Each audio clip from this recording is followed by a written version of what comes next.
you really do need to embrace that and to remember that you are different, and that is a good thing. Everyone's got to be the same. Back in the day, everyone comes in with the tie. That's your uniform. We're a team. But now it's like, okay, I don't want to wear the exact same headband that you're wearing, so I'm gonna go change. And Yeah. that's me. But not that I have hair, but.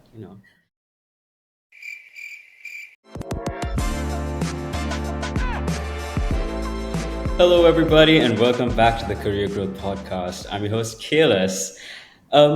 If you are a woman in tech in 2024, have you been experiencing marginalization?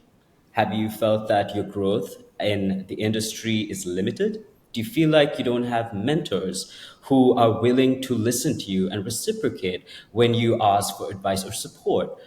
And all in all, as a woman in tech, do you feel like it can be isolating in the industry sometimes? These are all questions that we've received. And the truth is, it is reality. The reality is that the tech sphere is not equal, it's not equitable as it is right now. But there are many, many people who are working very hard to make sure that there is an equitable future for women and girls and everyone in tech. One of those people is Kayleigh Bateman, who's here with us today on behalf of SheCanCode, content director at SheCanCode. Thank you so much for joining us today, Kayleigh. It's so lovely to have you here with us. Thank you. Thank you so much for the invite. I had to, absolutely had to. SheCanCode does fantastic work. I'm just really psyched, or I wonder if psyched is an acceptable term these days. I don't know what the kids say. I feel like that's a I very think like I would still say that, so that's fine. Okay, just us then. I'm so stoked. So I'm really glad to have you here with us. So let's take a look at your career journey, Kayleigh. How did you start, and how did you get to where you are today? So I, like a lot of ladies in our women in tech community, I actually fell into the tech industry, and I always love it when I hear other ladies that have fallen into tech because it makes me think, yeah, I'm one of those. So I always wanted to be a journalist. I actually wanted to be a war correspondent when I was younger, and I used to see those ladies on the news. I saw Kate Adie on the news, and I thought, I want to do that. And my parents were like, maybe not, but let's talk about journalism. So I wanted to move in that area. It was that or a vampire slayer at that age, and I thought that's not going to happen. So I went down the journalism route, and when I left university, I applied everywhere, as you do when you graduate, and I actually landed on a tech publication. And it's covering like the niches of things, and it was like data and storage and virtualization, and I never really envisioned myself on a publication like this, but I learned so much, and I got to travel to so many places that I stayed in tech, and then from there I went to some other publications. I went over to Computer Weekly, which I was very proud to work there for a long time. And during my time there, I launched the Women in Tech event that they hold, and the awards and their big influential women's list, and I started covering that area. It was quite new at the time. People were covering it, but not as much as we should have been. We should have been covering diversity in tech much more. So I took on the news beat, and then I launched their event, and then from there I was noticed by another women's network, and I went over to launch their Women in Tech arm and a conference, and then from then on I moved around a little bit. I went into advertising for a little bit and did some copywriting, but I still always remained in the tech industry.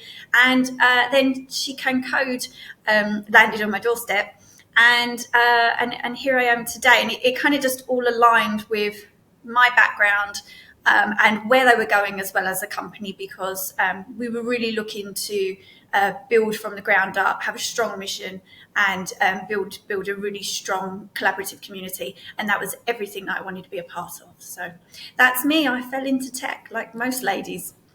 That is incredible. That's an incredible journey. But when you say you fell into tech, it sounds like it was completely by accident. Was it? Was there anything that was leading you or pushing you towards a career in tech? Yeah, so I did fall into tech by accident. To be honest, I hadn't even considered tech as a career. But what Right. happened was the publication that I landed on, the editor of that tech publication was a woman. And I remember at the time, she was, I didn't know if I should be offended, but she was very drunk at a Christmas party. And she said to me, I hired you because you reminded me of me. And that's when I realized that actually people tend to hire what they know. And if I hadn't have landed upon a lady that was working as the editor of a tech publication, I really would have struggled to get into a publication, and let alone that I'd be lucky enough to fall onto a tech publication and find that there was a shortage of women in tech, and that would Yeah. be something that I would be covering later on. But it was that lady who gave me a chance, and from then on, realised that the tech industry is a good place to be, and that it's so important for other ladies to remember that as well, and to help to lift as you climb. So yeah, I wasn't pointed in the direction of technology. I wasn't one of those children that took apart the Hoover or the toaster or anything like that. Yeah. It was literally a love of journalism, and I was just very lucky to have stumbled across a lady who related to me as a young person, Yeah. and gave me a chance. Yeah.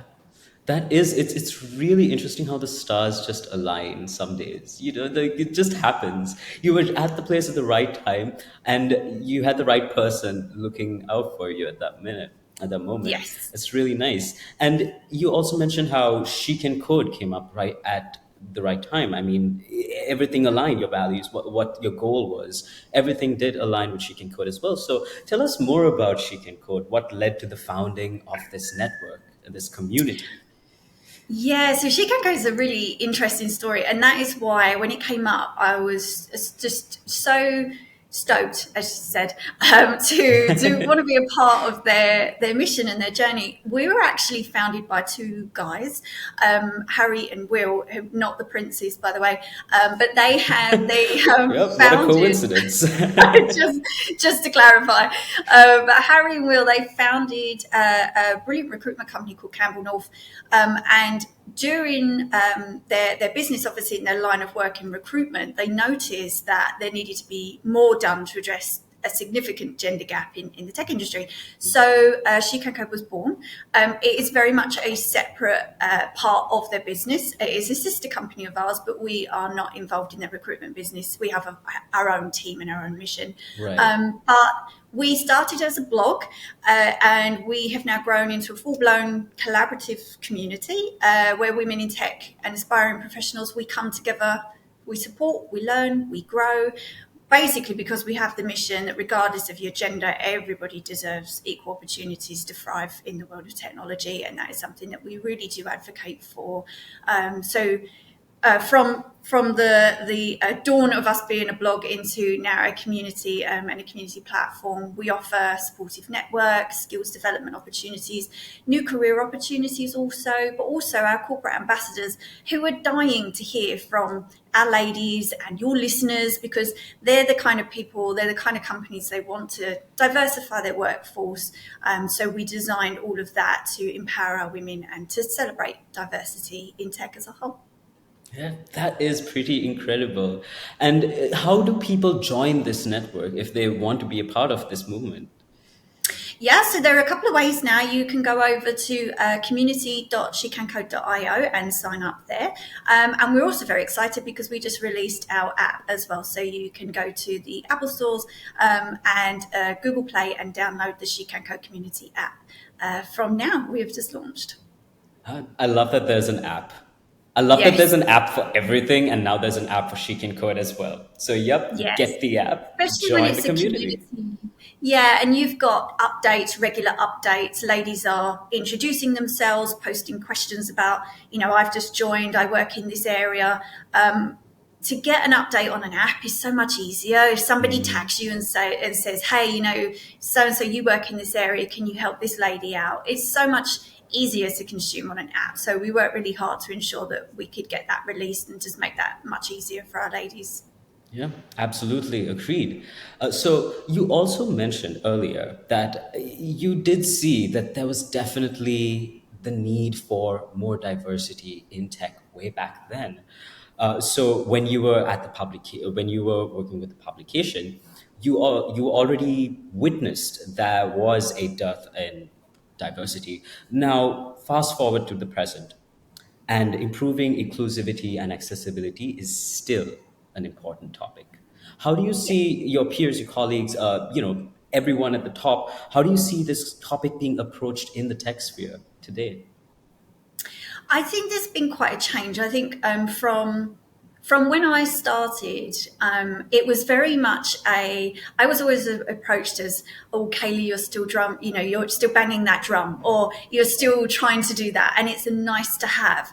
But I think nowadays that has really changed. A lot of companies, thank goodness, have noticed that it is not a nice to have, and it's something that you should just have, and it should be top priority. And there has been some brilliant surveys and reports that came out about that to back up the fact that you can increase your bottom line by having just at least one woman on your board. So as soon as people started Yeah. hearing, I can increase profit with with a diverse workforce, and that can be backed up with data, people suddenly really wanted to listen to that. So thankfully, companies are changing the way that they think about inclusivity and diversity as a whole, which is brilliant. Yeah. But I also think as well, it isn't going anywhere. That's also been another topic that's come up more Yeah. recently, and as to whether or not companies are not investing in that anymore. A couple of the women's networks, unfortunately, had to close, and there was a discussion about there was lack of funding, and whether or not companies are still investing in those areas. And I don't think it is going anywhere. I think companies are probably just changing the way that they work. So I think more companies are now looking at who they partner with, why they partner with them. They don't want to be just ticking a box, and that is it, and that is all they Yeah. do. They Yeah. they actually want to be doing something much more impactful. And I think they also need to. They're figuring out how to measure as well that impact. So it's gone from I just, as I said, tick a box to how are we actually making impact, and how do we measure that internally, and how do I set goals internally and make sure, for instance, that we retain, not just attract our employees, but retain them as well. So I definitely think it is changing, that there are more inclusive hiring practices. There are accessibility focused product development, diversity training. There is far more Yeah. employee resources groups, those kind of things, than there were many moons ago. But I definitely think it's a conversation that isn't going anywhere, and companies, thankfully, have Yeah. finally realised the value in investing in diversity.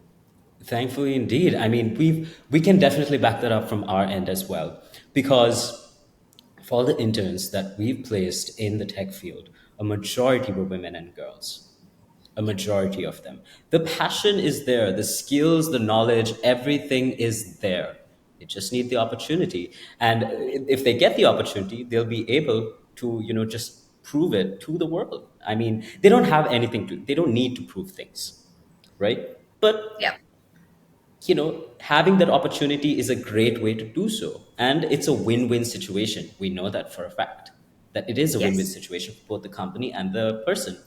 So the thing is, like, we're not the only ones who are talking about this, because there are so many people who are concerned about the same thing, which brings us to our first Reddit story of this episode. This Redditor asks, why are there fewer women in the computer science or tech field? What's your theory or explanation as to why there are fewer women than men in the tech field? Seems software development is very male dominated. What is the reasoning behind this? So it's also, they also go on to explain that other areas of IT also seem to be dominated by men. So they're wondering if women just don't like computers, IT, or tech in general than men. What is your thought? What are your thoughts on this? I think that's nonsense that women and girls don't enjoy tech, or being in the tech industry.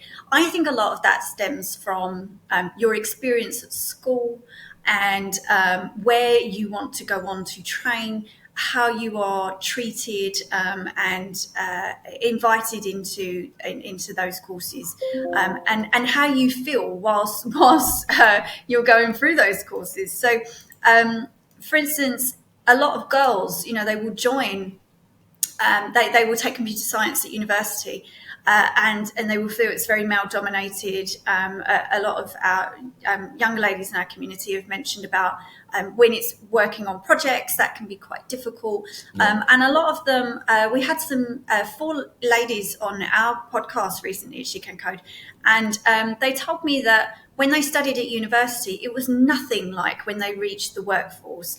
And they were so pleased that they went from university, went through a tech internship at a great company, and then landed jobs at that company, because when they landed their first job, it was nothing like when they were studying. And they said if they had actually just thought at universities, this is what the world of work is going to be like, and working in tech, they wouldn't have done it. So thankfully that intern bridged that gap so they could see actually what it's like for a woman to work in the tech industry, before they took the leap into a full-time role. But sometimes if you do have a bad experience, whether it's at school, you're turned off, you might not even make it to university, then there is a drop off there. And then when you do get into the tech industry, it's staying in the tech industry is the issue, and that there is such a large drop off of ladies around mid-career.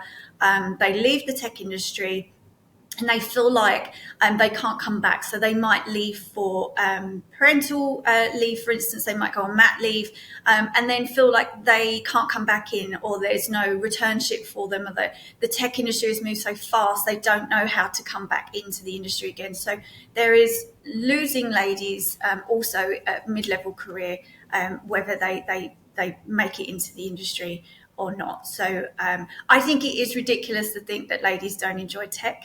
I think they definitely do. I think the industry needs to do more to let ladies know what it's like to work here.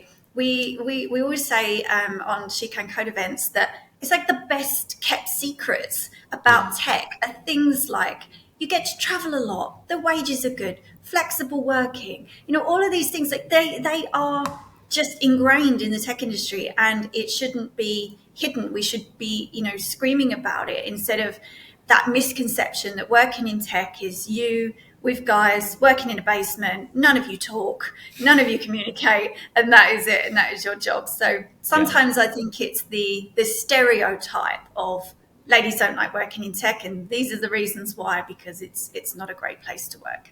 Yeah, absolutely. I also find it really interesting when you mentioned that there are some folks, like some women and some girls, before they could even reach university, they may encounter certain situations that dissuades them from doing so, from actually going through with it.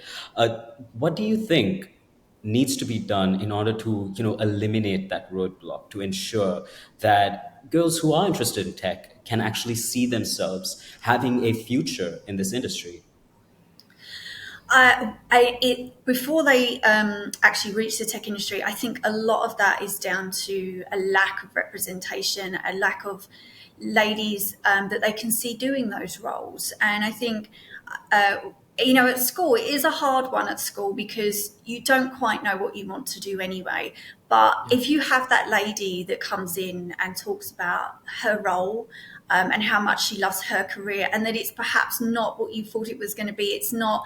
You have to be a technical coder. She might come in and be a senior leader or work in product management or wherever it may be, just to hear that actually, just because you're not technically minded, perhaps, that you don't have to be that to go into tech. And for the more ladies that share what they do, the more inspiring it is for younger people to think, actually, that is something that I would like to go on to do, and I would like to go on and study computer science or something STEM related to eventually move up into the tech industry. So I think a lot of that, in terms of school age, is definitely representation and people going in to the industry. I think in terms of obstacles, though, obstacles faced once you're in the tech industry, I think is a little bit different Yeah. as well, because Yeah. if you do make it in, then there are some obstacles when you do get in about, again, with misconceptions, women's capabilities, those ingrained biases that are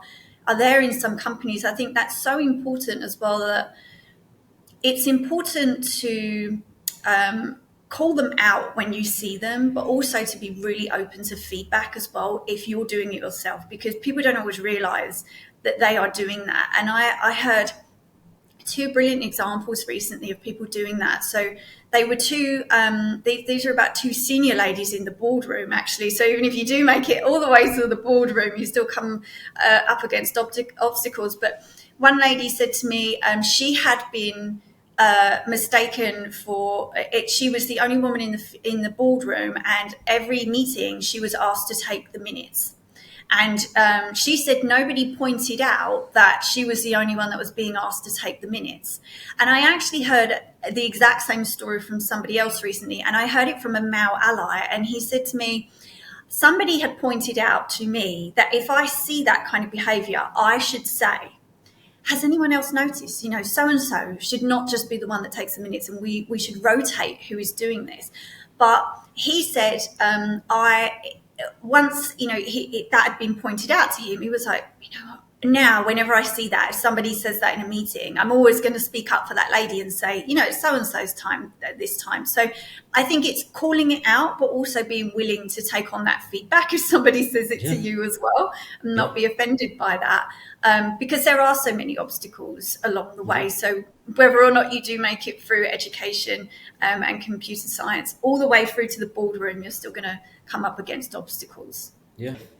And you also spoke about earlier, you spoke about how inclusion and diversity actually enables companies to make, to succeed better, to make more profits. It's actually beneficial for them as much as it is beneficial for their employees.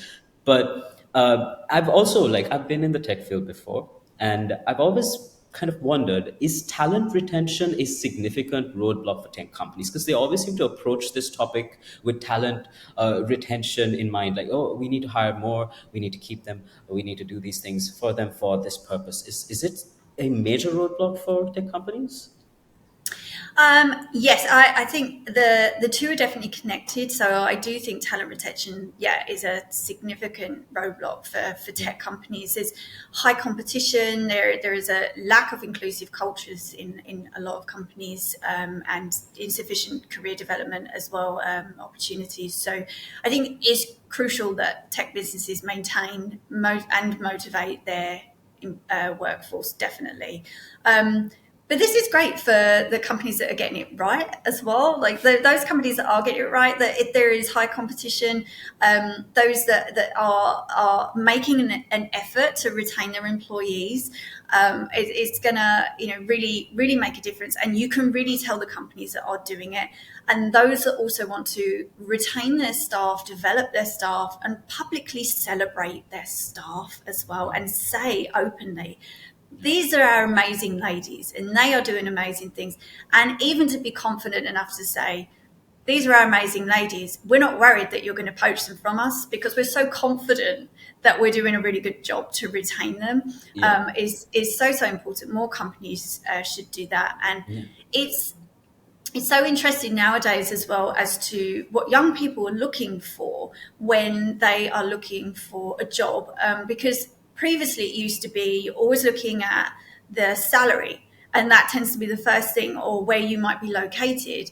But now young people, a lot of surveys have found that actually they're looking for a strong culture, they're looking for a diverse culture that is top of their agenda. That's what they want to be a part of, for them to stay put. So you really need to make an effort as a company now that you can't just, as we said, tick that box. That diversity needs to be top of your agenda. It needs to be ingrained in your culture from day one, just to ensure that you can retain that talent. Yeah, absolutely. And I feel like there is more to this than just, oh, we need all more diverse talent and we need to, push them to the forefront, like celebrate our entire talent pool and look at what these amazing people are doing. I feel like that could be performative if it isn't followed up with actual equitable, like systems in place to help them. Like you already said, like when someone has to go off on maternity leave and they come back and they can't find a way to enter the field again, I feel like that is inequality in itself. My own sister, right? My sister, she gave birth to twins. Very, very tough because she is tiny. She is so small, right? She has like short, right? And she gave birth to twins, and then she had to rush back into work because she's in public health, so she had to rush back in as soon as she could, because of course there is that fear, right, that you miss that little window, you wait a little too long, and suddenly you're unemployable. So, in that way, I feel like there are more issues that could be addressed. What do you think? How do you feel about it?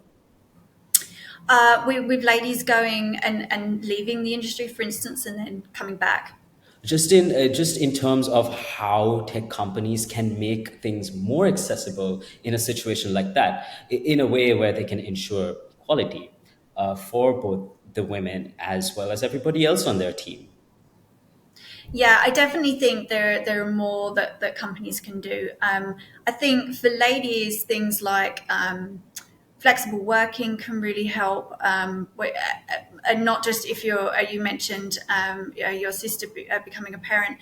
I think as well that's for any caregiver is so important. Yeah. But I think there are other things as well. For instance, if you already work for a company and you're going on maternity leave, I've spoken to some brilliant companies recently who make sure that you're okay before you leave, that they let you know that it's okay, that you wanted a family, that you're going off to do that.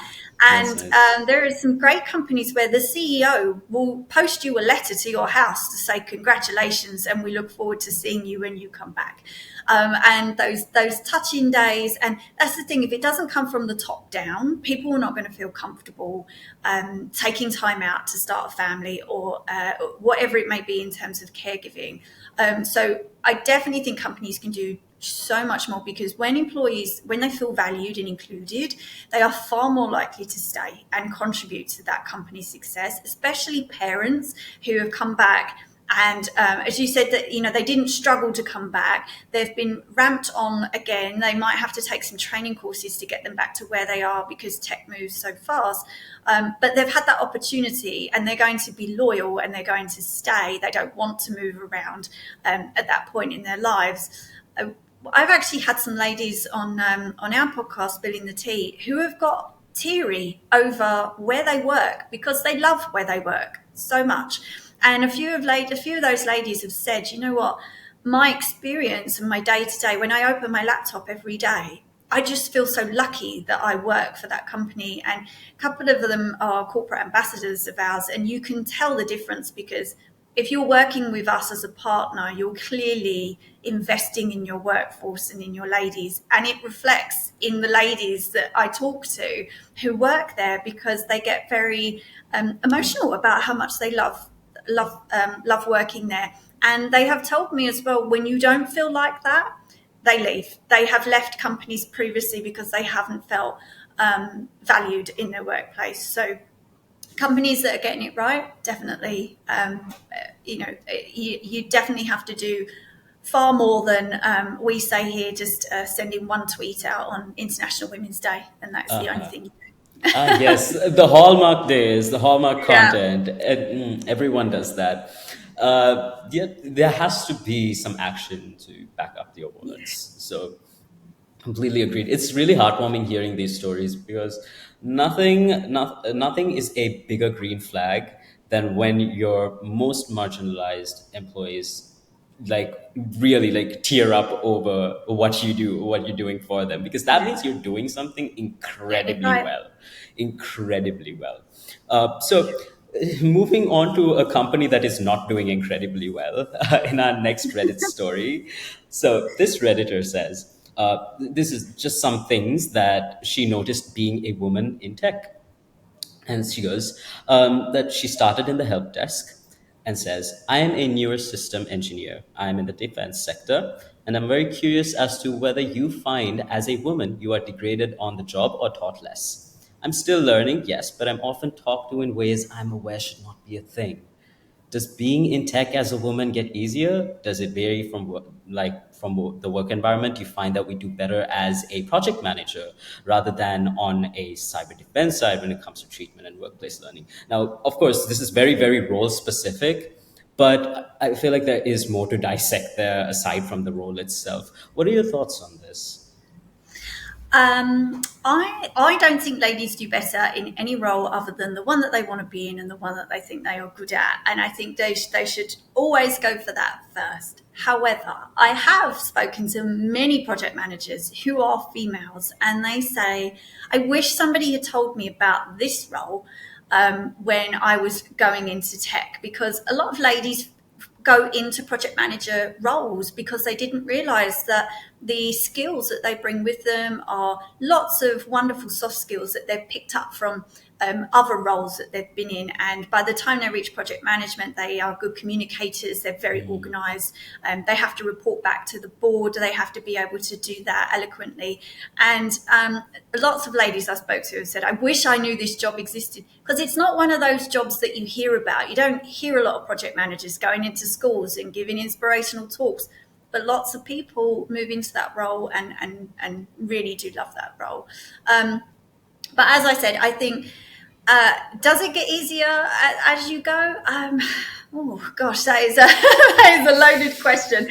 I Yeah. think you start to know yourself a lot better. I think that's what gets easier. You know Yeah. your skills, you know what you're good at, you know how to bring yourself, your authentic self to work every day, and you know where you want to move as well. And a lot of the times we reach this path in our career where we have to make that decision. Do I want to look after people and manage people, or do I want to stay, being an individual contributor? And there is that moment where you think, do I really want to look after a team? Do I really want to look after people? So you don't have that off the bat. Obviously, when you're a young person, you're figuring out what you want to do. But then you need to pick a career path, whether you want to go into management and leadership, and that isn't for everybody either. So it's really finding your own way, and what works for you, rather than thinking, would I be better off here because there might be more ladies over here? It's really about picking the things that are good for you and the things that you know you're really good at. Yeah.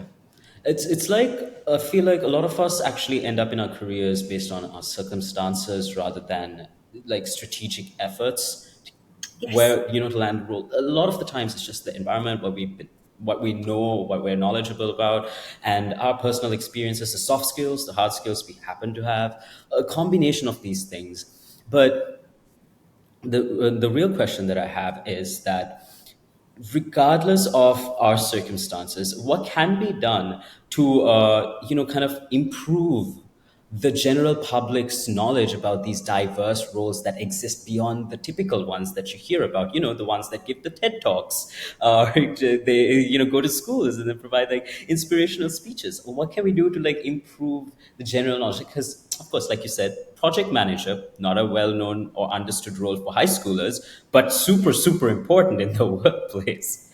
Super important. So, Yeah. what are your ideas in this matter? Quite that is a good question on improving the way. I suppose a lot of that again is down to the way that people think about the tech industry, the roles, the broad range of roles that are available, and almost the more people that work in tech that share that with other people, that tech isn't always what you think it's going to be. It sounds daunting and frightening. You have to have a technical degree and you have to be really good at maths and all of those things that turn people off working in tech. The more that people in technology share that that is so not the case, and that there are so many roles that you can work in and be successful in, the better. And obviously we do that at SheCanCode through our content, our blog, our podcast, etc., and also in our community, and to try and capture as many of our ladies as possible to just hear about their day-to-day and share what that's like. We've spoken to a lot of data scientists recently because I tend to ask them, before you went into data science, did you think it was really boring? And they was like, you know what, I did. And then I realized, actually, my job really makes an impact. And what I do is so important to analyze data and move forward with results and really make an impact on, the companies that they're working at. They said, I didn't realize, because it sounds like it could be quite a dull, stuffy, nerd out over data kind of role. And so I deliberately ended up talking to, quite a few data scientists to kind of Yeah, bust that myth, because the more you hear it, the more you're going to want to go into it. And yeah. surprisingly as well, recently I've been told that a lot of our ladies actually decided to go into technology because their husbands work in technology, and they work from home, and also because of COVID, they had Yeah. noticed being at home all the time what their husband is doing, and they were thinking, actually, I could do that. And there was one lady I spoke to, she retrained on maternity leave to be a software engineer, because her Oh, husband worked in that area, and she had realized, you know what, actually, that's a job that I would like. But the moment you see somebody else doing it, then that kind of, the more that you hear about it or you see somebody doing it, that really inspires you to think, I didn't know that job existed. yeah, absolutely. And it's important that you brought up the remote working aspect of it, because recently we had a very interesting conversation about remote working to improve disability inclusion and help marginalized folks get better job opportunities. And hearing this story actually makes me feel like, hey, maybe remote work has a part to play in improving accessibility and providing better opportunities for women and girls around the world.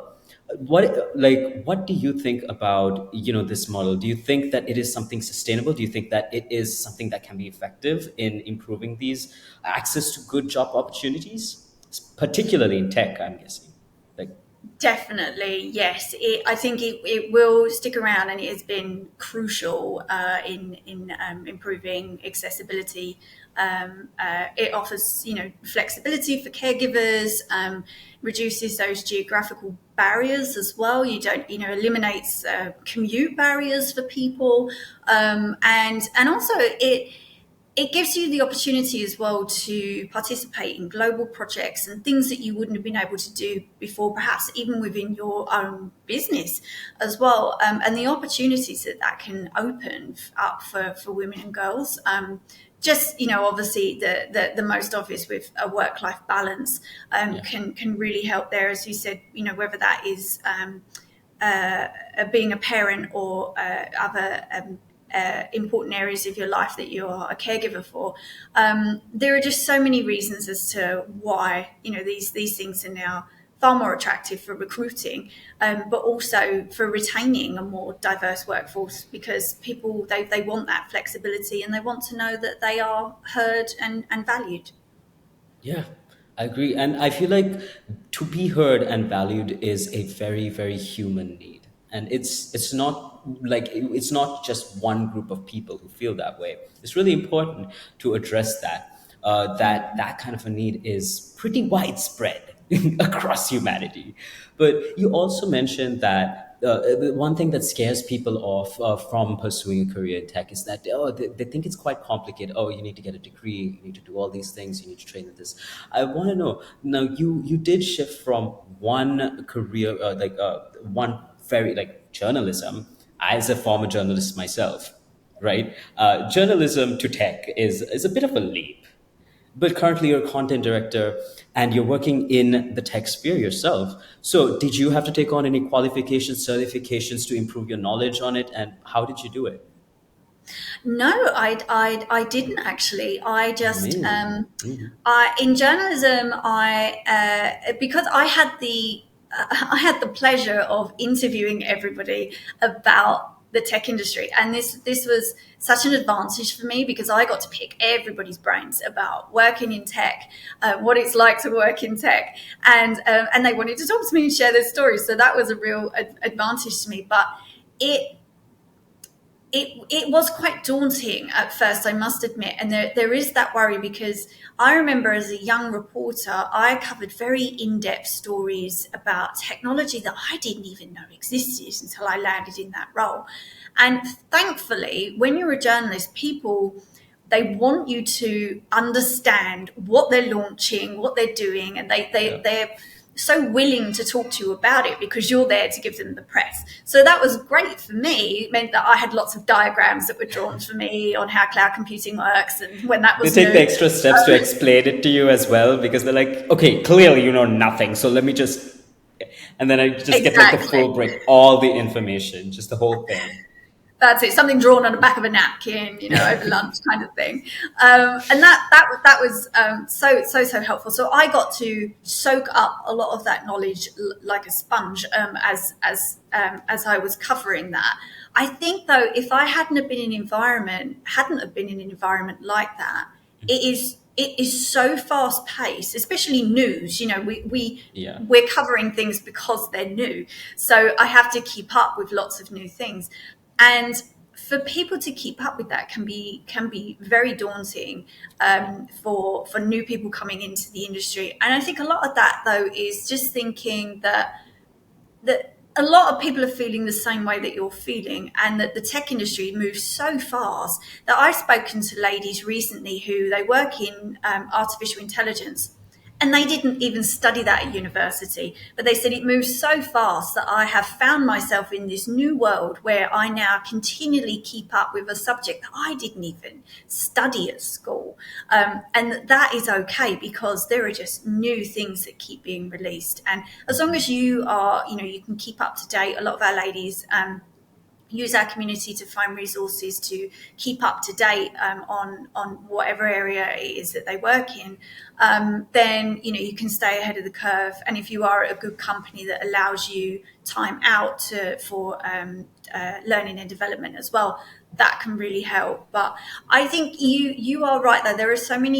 We have so many career transitioners in our community, and they all have the same fault at first. I could never do that. I could never work in the tech industry.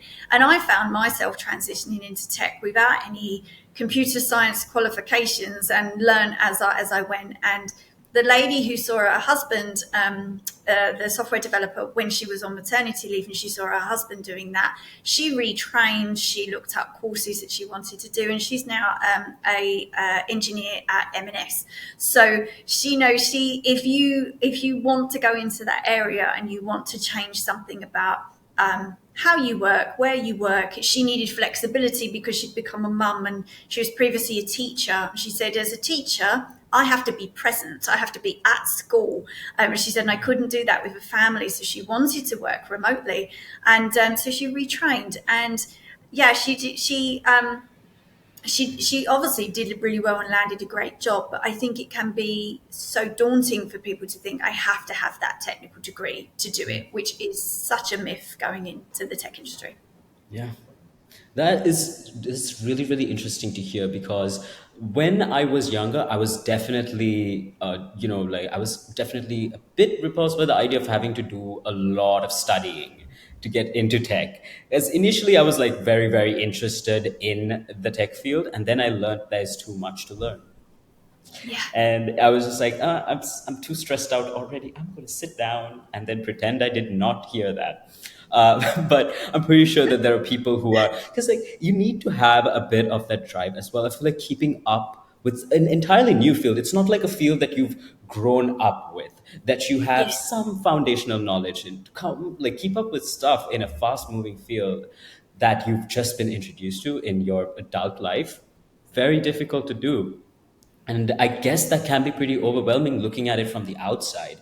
But once you're in the midst of it, things start to clarify over time. I do think though that there might still be folks who are a little bit on the fence, like this next person that we're going to talk about in our final Reddit story for the session. So this Redditor says, is it a good idea for a 43-year-old woman to study programming now? This is from my mother. She has a bachelor in science, in computer science, but that was about 20 years ago. So you can say she has barely any memory about programming. She's been a housewife for around 20 years and now feels like finding an occupation. Is programming a good place to start for a 43-year-old woman? She's concerned whether she'll ever find a job since employers would prefer a young candidate. She's incredibly enthusiastic about problem solving and does have great interest in computer programs. So, would this be a good choice for this 43-year-old mom? Yes, Definitely. One, she should join SheCanCode's community to hear other ladies that are saying the same thing, because we hear that a lot. And two, yes, oh my gosh. So we get asked this question on our live events. Ladies will ask, is it too late? Should I, be doing something else? And all of our ladies say, it's never too late to learn something new. It's never too late to go into the tech industry, and that you shouldn't worry about employers thinking, would they go for a younger candidate? What happens with a more mature candidate is they come with all of this worldly experience, and it might be in a different industry, but you come with all these skills that a young person has not touched yet. They don't know what it's like to work in the workplace. They don't have all of the skills that you have learned just by being in the world of work. And then you figure out how you're going to transition all of those brilliant skills into your new role. Because I know some of our ladies have said it was quite unnerving when they started in their junior developer role, for instance, because they'd been in work 15, 20 years already, and then felt like they were starting again, when actually they said, I wish somebody had said to me, I wasn't starting again. I wasn't starting as a young person in the workplace that didn't know the politics that can happen in an office and being part of a team, and all of those skills of, by that time you might be good at public speaking, you've done lots of presentations to the board, all of those things, you take them with you. So employers, they recognize that, and they know that, and they know as well that you're going to be a more loyal employee, a more well-rounded employee, because you come with lots of other skills that lots of young candidates don't come with. So Yeah. as long as you go in the area the direction in the area you want to go in, and you have the qualifications to back that up as well, then definitely she should not be worried about that at all. Yeah. It's also just that technology 20 years ago, 20 years from now, I'm just going to say 20 years from now. 20 years ago, things were very, very different. 20 years ago, social media manager itself was not a role. Social media itself was just barely in its nascency. But a lot of things in the tech field has changed. A lot of things have changed since then. And maybe there is quite a bit to learn and keep up with. And communities like SheCanCode could definitely help a great deal to get you back on track and Yeah. then set you going forward, which I think is a fantastic initiative that Yeah, everyone and should know more about. people that work in tech tend to be in that mindset as well. So it might have been she worked in it 20 years ago, but people that work in tech are very forward thinking individuals, and they're used to True, keeping up true. with things or learning new things. Yeah. I spoke with a lady recently, and she said to me, I really wanted a job at a company, but they required me to know C++ for the interview process. And I didn't know C++. So she learned C++ in a few weeks to get ready for that interview process. And even though she got through the process, but she wasn't that great at it, the employer just noted that she had made such an effort, and that she was so open to learning something new and to trying to soak up something like a new language so fast, that they just hired her on the spot, even though she wasn't brilliant at Amazing. it. But they saw her as somebody that, if you're willing to learn, then that is far better to employ a person like that, who is Yeah. just open to new opportunities, than a young person who might have all the qualifications that you want, but don't, they're not going to suit you in the long run. Absolutely. And the thing is that that learning mentality, I feel like, is very, very, very important. I've worked in the tech field for a little bit of like for a short stint. And in that period of time, I saw the teams actually sitting down and dedicating time to learning, like Yeah. just by their of their own volition. No one's saying, you there, sit and learn now. No, they're just like, oh hey dude, I gotta go do some, I need to go check my Udemy course, I need to go check this course, I need to go check that course. And I was just constantly very confused, because for me in the marketing field, right now. Is my learning is being online and absorbing all the different information that's all over the web. For them, it's very dedicated, and they have goals they set for themselves. They manage it themselves. They know what they, is very, very, very dedicated to upskilling and gaining that knowledge, which I think is quite admirable and a very clearly a very important mindset to have to thrive in this field, I think. It's great. Yes. So we've already spoken about what candidates can do to improve things for themselves, but what can tech companies do to better support women's career development and progression within their organizations? Partner with SheCanCode, right? There we That's the first step. No, in all seriousness, something that we encourage our partners to do, and something that we mentioned earlier, we encourage our partners in particular to work with us all year in many ways. So we said, we know you're not doing the hallmark International Women's Day. Here's a picture of a couple of our women, and that is one tweet. I think companies, they do need to do more throughout the year, so you are seen publicly doing something. Again, not just on International Women's Day. I think as well, we have found that our corporate ambassadors, they don't just partner for their brand, and to make, the industry think that's a great brand, they're doing something wonderful over there.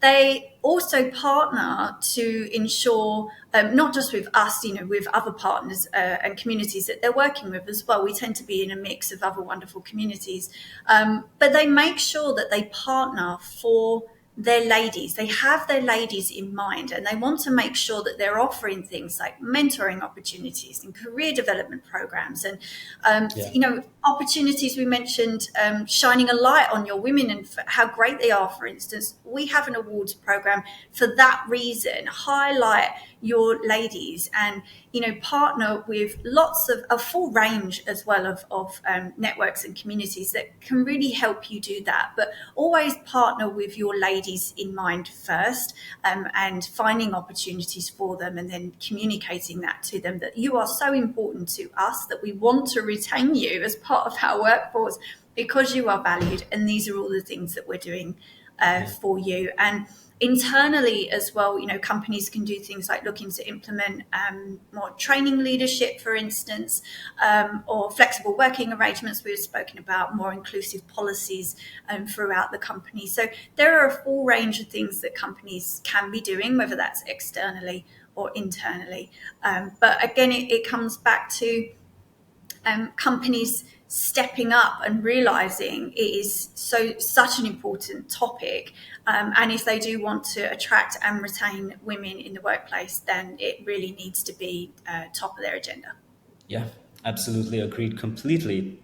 And now, as we draw to a close, I must ask you one final question. What piece of unconventional advice would you like to give our audience who want to know, they just want to know, what can they do that goes against the grain? It's such an interesting question, honestly. It is. It's our key question. That is like the one thing that ties all the podcasts together, is that the unconventional advice is what sets the individual apart as well, because it's like each person has their own unique view, and this is like my favorite part of this, because I want to know how y'all think. I get to pick everyone's brains too, right? So I'm having fun. Exactly.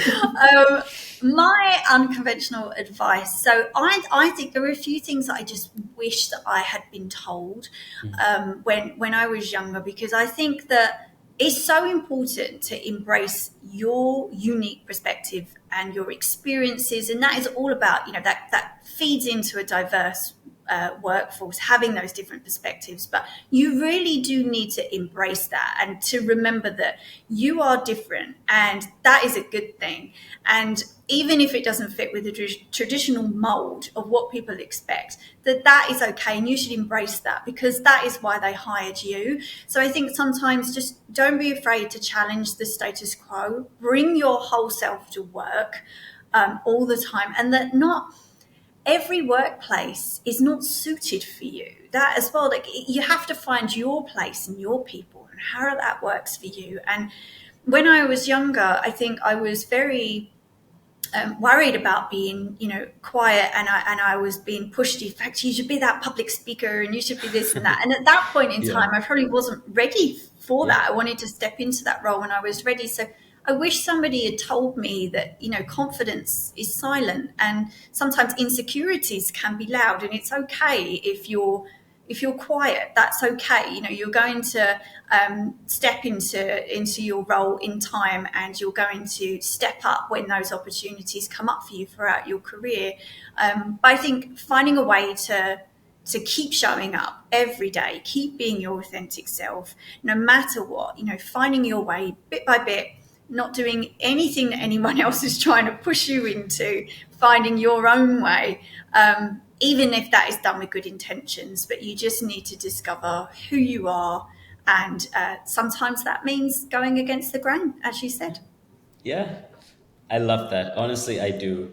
And I think it's vital advice for anyone who actually wants to, protect your individuality. I think that's a very, very urgent topic for a lot of people, for Gen Zs in particular, like not individuality, but their own uniqueness. I mean, their Yes. uniqueness, the unique expression. They want that preserved in the workplace. In the traditional workplace, it's like, oh, everyone's got to be the same. Back in the day, everyone comes in with the tie. That's your uniform. We're a team. But now it's like, okay, I don't want to wear the exact same headband that you're wearing, so I'm gonna go change, and Yeah. that's me.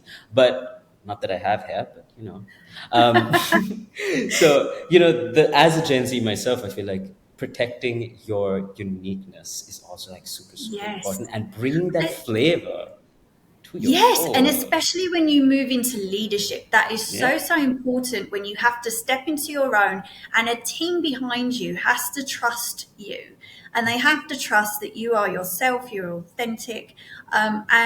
And sometimes stepping into a leadership role, had so many ladies tell me that they felt like they thought they had to know everything, and suddenly they had to have all the answers, and they had to be a certain person, especially if you've had certain managers behind you that you emulate, and you're thinking, is that the way that I should have been doing that? And some ladies in sales have said to me, I'm expected to be masculine because I work in sales, and actually they were hired because they're feminine, and they bring all of these brilliant feminine traits to the role, which is what the employer was looking for, to bring a different mindset and Yeah. diversity to their workforce. So you don't have to feel like you have to fit in and have the same idea as everybody else.